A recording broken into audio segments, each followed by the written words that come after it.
The moment my neighbor leaned over the balcony and said, "Let me see the ring, it might even fit me," I laughed, thinking she was joking.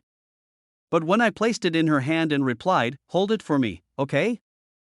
I never imagined those simple words would change my life, or reveal a truth neither of us were ready to face. I had lived in the same apartment complex for 3 quiet years, tucked between a fading bakery and a convenience store that never closed. My life was simple: work, come home, cook dinner, and check in on my elderly mother through video calls. Engagements, relationships, and romantic dreams were things I'd packed away long ago, but a week before everything happened, my mother had pressed a small velvet box into my hand. "It belonged to your grandmother," she'd said. "Keep it. Wear it when you feel ready." I wasn't ready for anything, not love, not commitment, not explanations. But I kept the ring in my pocket like a memory I wasn't sure I deserved. My neighbor Alina, however, noticed everything. She lived next door, always humming while watering her plants, always offering tea when she felt I looked tired. She wasn't nosy, just warm. And warmth is dangerous when you've spent years teaching yourself to live without it. She saw the ring glint when it slipped from my pocket as I fumbled for my keys. Her eyes widened the way sunlight hits glass. "Whoa, wait. Let me see that ring," she said, stepping closer with excitement. "It might even fit me." There was something playful in her tone, but something else behind her eyes, something I didn't understand yet. Still, I placed the ring in her hand. "Hold it for me, okay?" I said, half joking, half trusting. Her fingers closed around it, but her expression changed, like she was holding something fragile, precious, too meaningful to joke about. She looked down at it for a long moment before whispering, "It's beautiful, a little old-fashioned, but beautiful." I shrugged. "It was my grandmother's." "That makes it even more special," she murmured, but when she handed it back, her hands trembled slightly.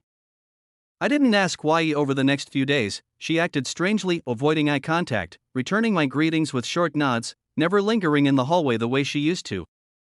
I wondered if I had unknowingly offended her, or if the ring had triggered something painful. One evening, a storm rolled in without warning.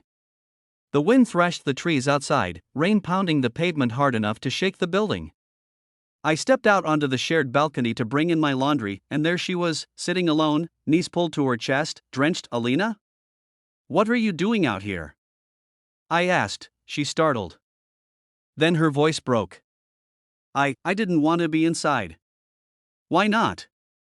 "Because everything reminds me of him," she whispered. Only then did I notice the absence of her usual silver band, the ring she always wore. The one she had once told me belonged to someone she loved. "Someone who left." She took a shaky breath. "When I saw your ring, I don't know.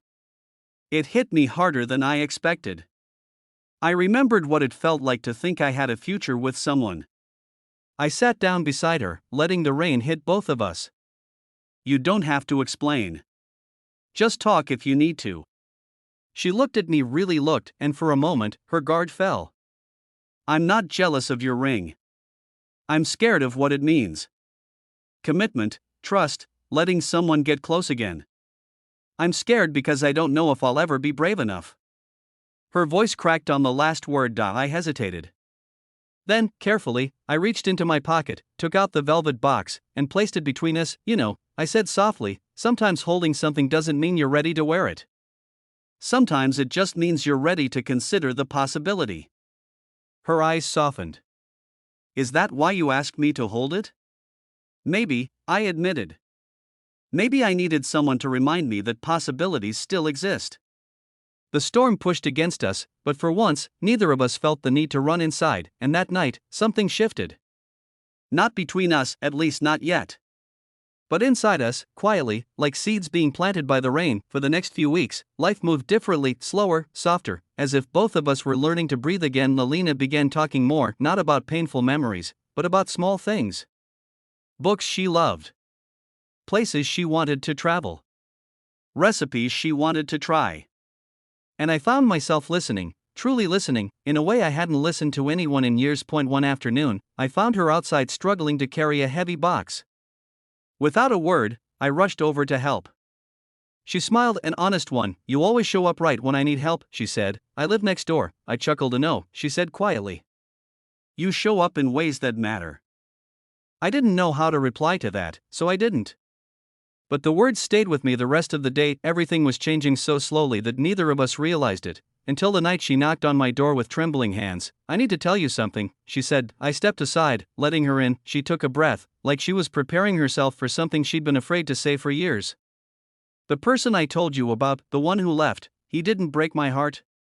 I broke my own heart staying with someone who only loved me halfway." Silence. "He kept promising a future," she whispered, "but he would never put a ring on my hand." I begged myself to be patient. I told myself it wasn't important. But deep down, I knew. I just didn't want to face it. I could see the tears forming even before she wiped them away, and when I saw your ring, she continued, I realized how badly I wanted something real. Something that doesn't disappear when life gets hard. I spoke gently, choosing each word with care. "You deserve something real, Alina. Something steady. Something honest." She nodded. "But I'm scared. What if I choose wrong again? What if I ruin everything again?" "You won't," I said. "Not if you choose someone who stays." She looked up, and in that moment, something in her eyes changed, like she finally saw me clearly. A soft laugh escaped her. "You know, when I joked about the ring fitting me, I didn't expect it to keep echoing in my head." "Why? Did it fit?" I teased lightly. She hesitated. Then she reached for the velvet box on the table, opened it, and slipped the ring onto her finger. Not fully, just enough to test its size. "It did," she whispered. We both froze, then she quickly removed it, cheeks flushed. "Sorry, I didn't mean." "It's okay," I said, gently taking the ring back. "You were just holding it. Like before." "But it felt different this time," she murmured. We stood there in silence, something unsaid stretching between us, fragile but undeniable. Finally, she stepped closer, so close I could feel the trembling in her hands. "Tell me something," she asked softly. "Why did you trust me with that ring the first time?" I met her gaze. "Because I hoped you'd understand what it meant, even when I didn't." A breath hitched in her throat, and then, for the first time since we'd known each other, she leaned her forehead against mine. "I think," she whispered, "I'm ready to stop running." I closed my hand around hers, steadying her trembling fingers. "Then we'll walk slowly. Together. No promises. No rushing. No dramatic declarations, just quiet understanding, just possibility, just two people rediscovering a future they didn't know they were allowed to imagine." In that stillness, she lifted her hand, the same hand that once trembled, and placed the ring back in my palm. "Hold it for me," she said, echoing my words from that first day, "until I'm brave enough to wear it for real." And for the first time in years, my heart knew exactly what to hope for. Not perfection, not guarantees, but the courage to believe in something that might finally fit.